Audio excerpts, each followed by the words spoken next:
welcome to FoxNews.com live streaming from the Democratic National Convention in Philadelphia 2016.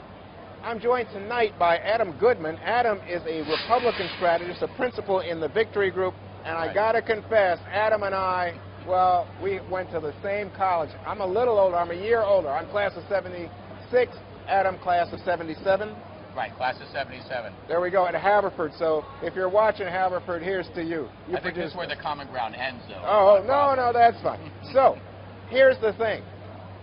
We are at the Democratic National Convention. One of the loud complaints coming from Republicans and even some Democrats is no mention of ISIS. That's not fair to me. There has been some mention, but not much mention, nothing comparable to the focus on ISIS and the terrorist threat that we heard last week in Cleveland at the Republican convention. What do you think, Adam? It's inexplicable.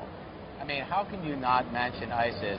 We just had another horrifying example, the priest in France who was beheaded tragically at a mass service. It's just incomprehensible that you're not addressing this. I think there's an attitude, Juan, and maybe not everyone agrees with this, of kind of an apology convention that's going on here. It's almost an apology for kind of muscling up and being a little bit stronger about our national security, our national defense, our trade treaties. And, you know, this, of course, is happening today at a time when we heard from the district attorney in Baltimore about the exoneration of the final 3 policemen in Baltimore after the Freddie Gray situation. It's making people feel uncomfortable that the party here, the Democratic Party, is not willing to address what makes them clearly uncomfortable.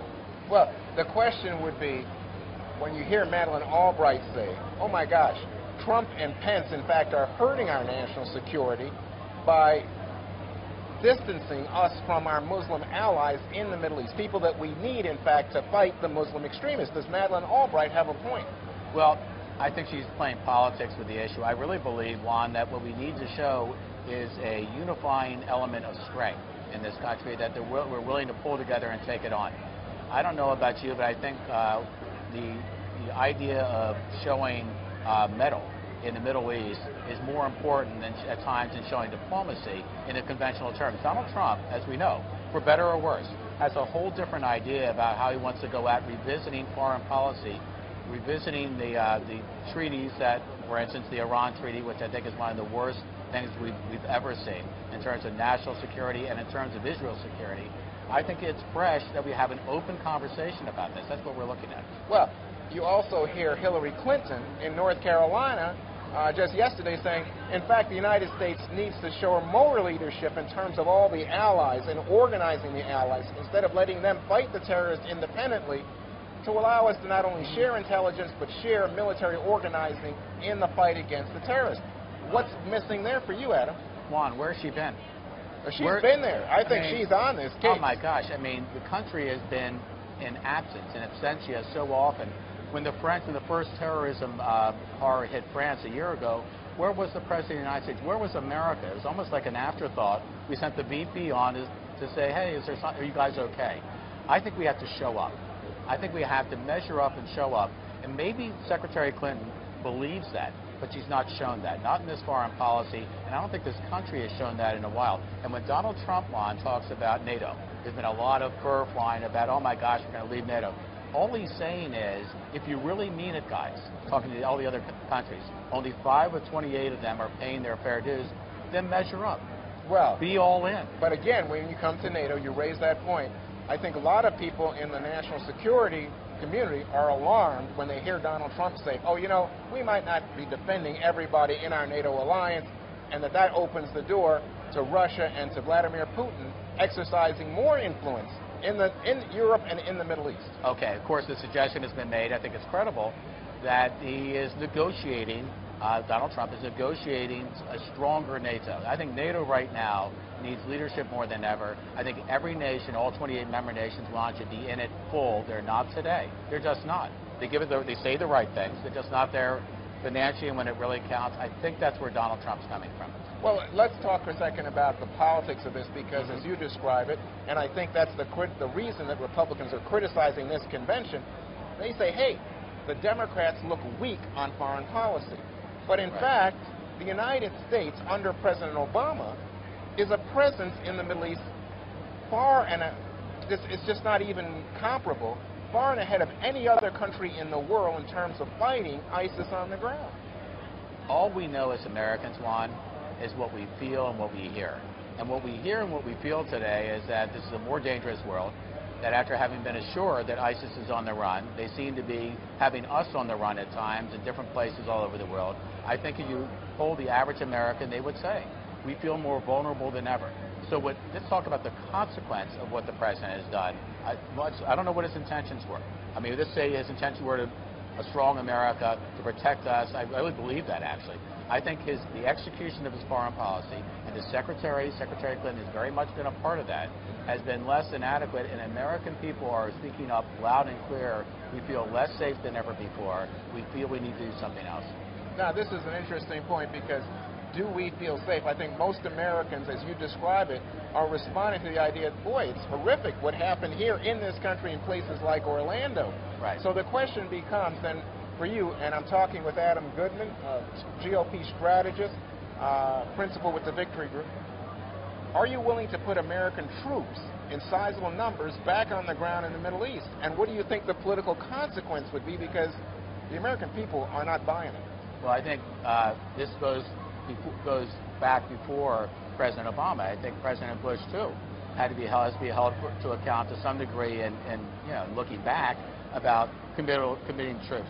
I'm not a general, so I'm not sure how to answer your question. I do know this, that as long as America feels at risk, as long as we feel leadership is feckless and trying to forge meaningful coalitions of strength, of the willing to try to take on terrorism, I think we're going to continue to have this conversation. And here in this convention, Juan, there's been a sense to me of Camelot.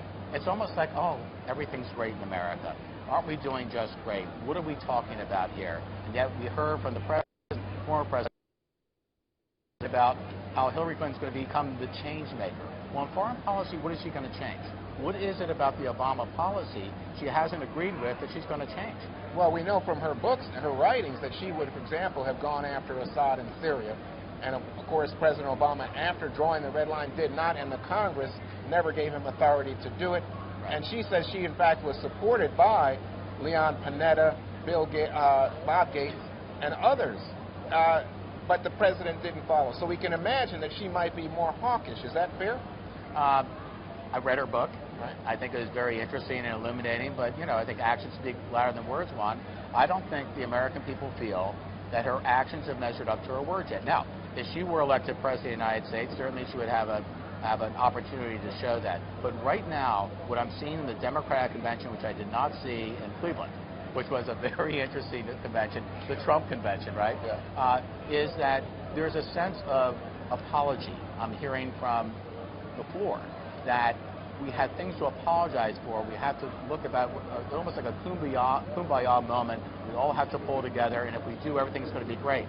ISIS isn't respecting that. Our enemies are not respecting that. I think we're looking for a more muscular kind of leadership, frankly, and that's where I think Donald Trump and the Republican alternative really has some big track ahead of them to run on. Well, when you say more muscular, and we're talking about putting American combat troops into action in the Middle East once again. I think what they're trying to look for are answers that we have not used before, whether that's troops on the ground or some other kind of policy that shows America is back.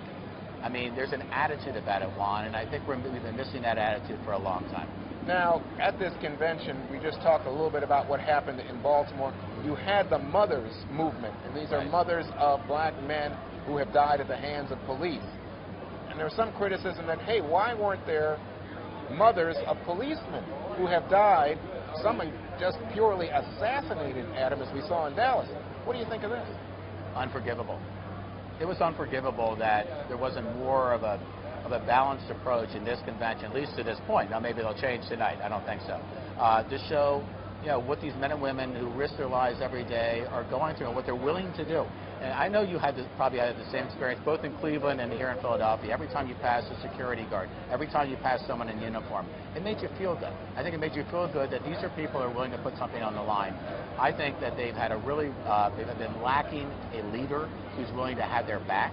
And I think Donald Trump is unafraid to say, I've got it all the way. And I learned that, by the way, Juan, when I worked with Rudy Giuliani for many years in New York. Right. He never wavered when it came to backing the men and women in uniform. Now, they did something horrible, later discovered all the evidence saying something bad happened, throw the book at him, but not up front. And I think there's a sense of timidity that members of the law enforcement have today that is really leading to insecurity in this country. And you don't think that there's a legitimacy to the complaint from African-American men about how they're treated? No. I think there's some legitimacy to the fact that we have to look at relations between the police and the community. We always should.